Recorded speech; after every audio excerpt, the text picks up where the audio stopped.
तर मित्रांनो आता ह्या साईडला आपले फळवण लावलेले आहेत. तर हे जास्ती मार्केटमध्ये बघायला पण भेटत नाही हे फळवण. तर आमच्या इथे लावलेलं आहेत. तर हे बघा नुसते काय फळवण दिसतात. तर हे बघा.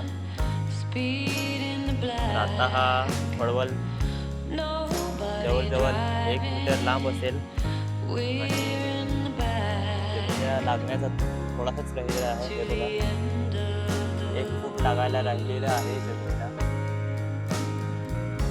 बाकीचे तर जमिनीला पण लागतात. 1-1.5 मीटरवरती तर वाढतातच हे.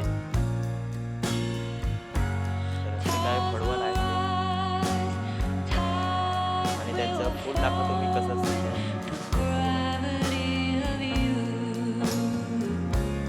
एकदम खूप बारीकचं फूल असतं.